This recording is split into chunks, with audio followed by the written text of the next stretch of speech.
Dumashite nama maakii arrabsee jechuun seegalee Hamzaan achiin nutti soddata ashittiin nurraa fuudh akkamitti wal keessaa jechuudha. Akkamitti baalee fi arsiin tokko baalee fi arsiin maaltu tokko godhe baalee bara argee baddee bara. Baalee bara.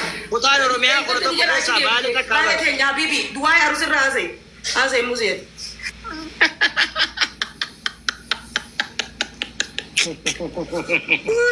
Hayyee waa'ee arsiitirraan si hima. Waa'ee arsiitirraan si haasa'e si galee. Nuwaase koppiin ishee dura. Bokkoffa arsiinis baarentu argiinis baarentu si galee allamaanuu na jaallatan si galee waluma qixa jaalalas kabajas naa qaban ammoo an arsirraa dhaladhe malee malka jabduttiin guddadhe si galee kanaaf jennaan.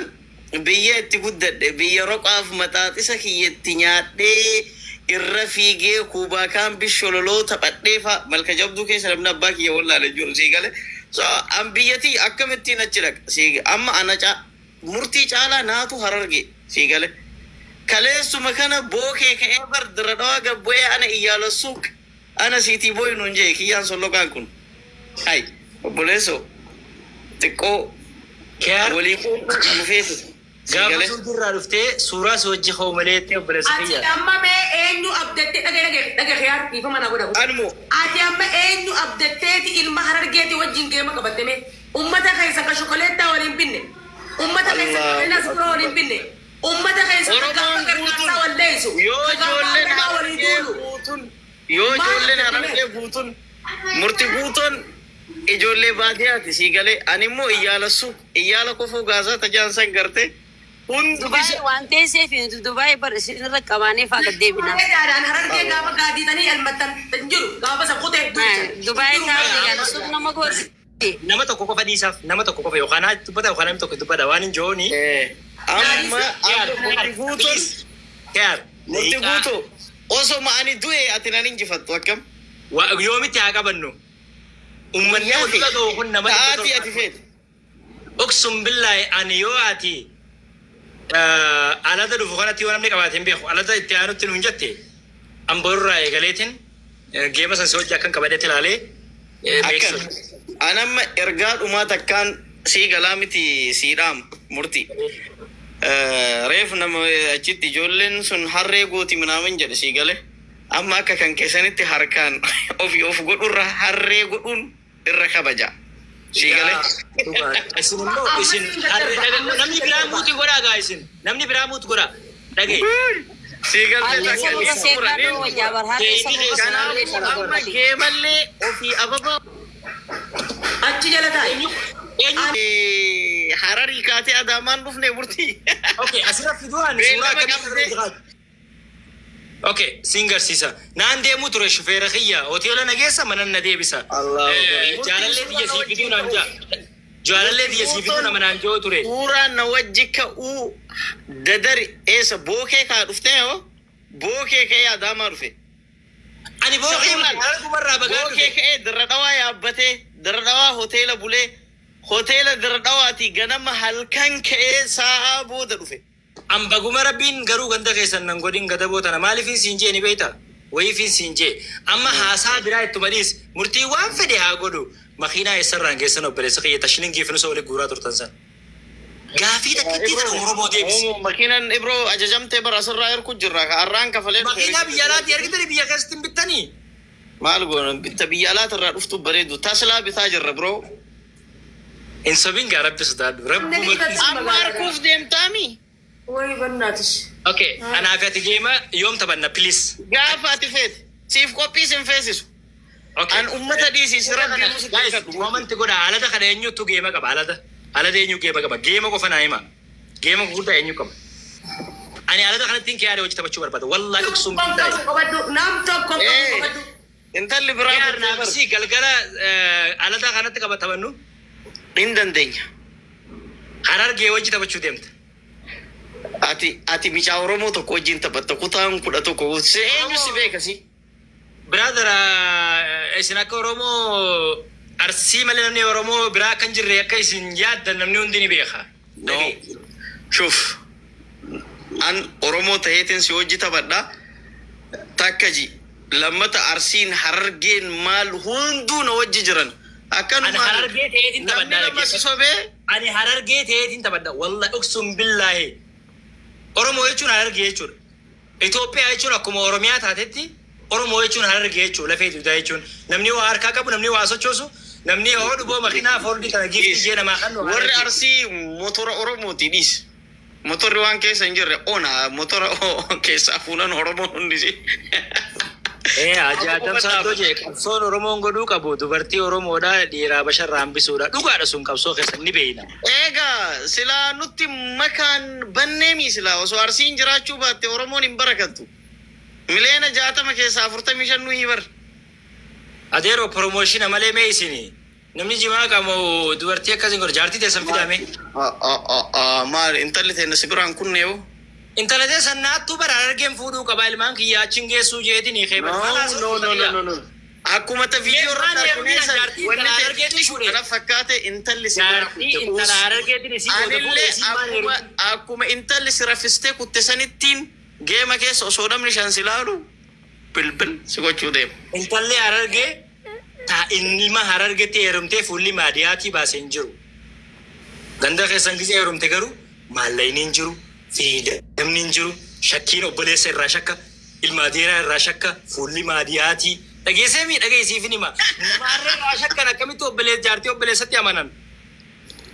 Dawaadha dhiirri arsii dawaadha kana duuba warra heerume gaafadhu.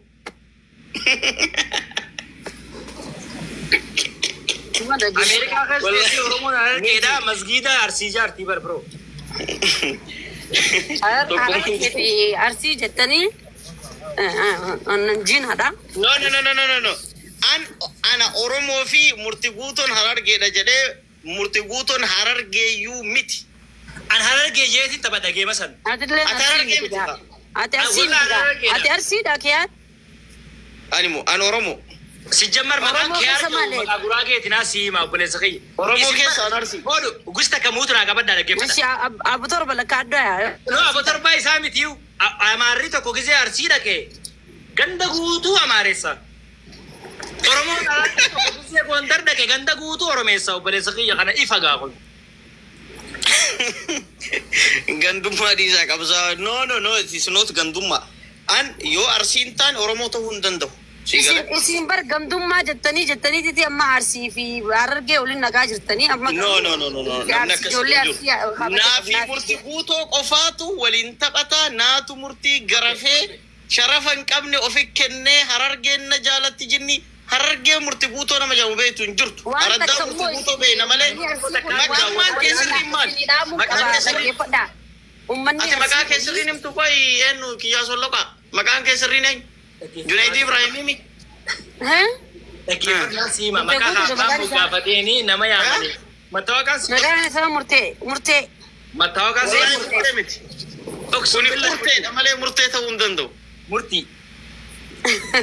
Murtii guutoon. Haarsiin naa baaste? No.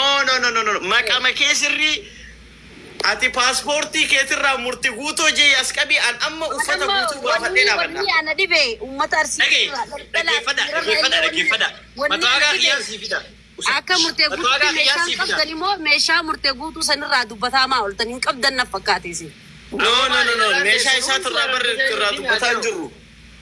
Akkamitti harka ofii godhee jedhaniiti irraa haasa'u jiranii harka ofii godhee kiyyaan garreeti. Harka ofii godhee harree gootanii bara harree lubbuu afaan Mee ishaaraa akkanaa ni qaba ol qabi murtii.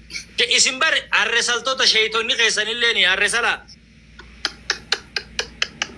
Meeshaan guddaadha. Akkatti ilaalu murti guutolleen akkanatti goolii galuu deema na wajjin. Mr. Hamza sodda kabajamu baga dhuftan welcome. Hamzaan sii fida Hamzaan ni jira hono asirra jira. Ni jira egaa. Ni jira. Sodda. Soddaan jee namata Use soddaan hoo. Soddaa echaa baane. Awoo jirtanii Ni jira. baga jiraattan haasawa bakka xiqqoo waa waca keessa isaan jira isin dhaggeeffataa jira ijoollee wal harkisee haasawa.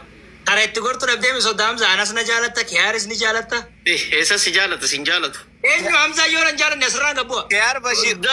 Fi jaalata namni. Kiyaar dhaggeeffadhu. Oromoon tokko inni tokkicha sun immoo gurraacha. Waaqa gurraachatti amanallee. Ati bifti kee bifa golditi Oromoo miti. Kana amani. Bifa warqiiti laale asumatti ummaan tan. Ati Oromoo miti. Mee anaaf ibsaan mee bifni keenya maal ta'uudhaan jirame. Ati bifa goldii warqii irraa qabda ati Oromoo miti. Oromooni inni abbaa fide gaafadhu gurraachas waaqata gurraachatti amanas. Oromoon waan qaqqaaliin jaallattu kaa kunoo bifa goldii kana kunoo akkanatti dhiibdee ofirraa kan bagooti.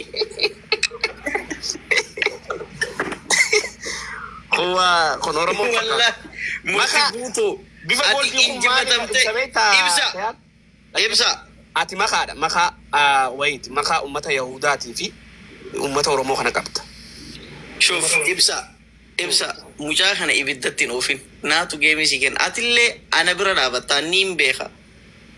Namni cuftuu namni Harargees Arsiis Ilus Wallaggas Shawas akkana bira dhaabatan niin beeka. Akka murti guutuu waan jaan kana obboleessi murtii osoo jiraate akka naa kennu. Ka garaa wajji dhalatan. Haasawaan barbaachisu alata gargaratti naafsii geemii taphannaa. Yalla dalagi baanaari ammaan tana dalagi. Man dalagee si erga baanaari. Iyyaa Yoo soba. ati moote ani miidiyaa irraan sii bu'a obboleessi. Wallahi hin buutullee anallee hin injifattullee. Baay'isoo an ofirra ol fincooyite beeyta akka tokko si qabbaneessuu qofaan fedha. Tanaafuu Akkuma makiinaa ibsoo Ibroo ibsaa taati. Makiinaa Ibrahim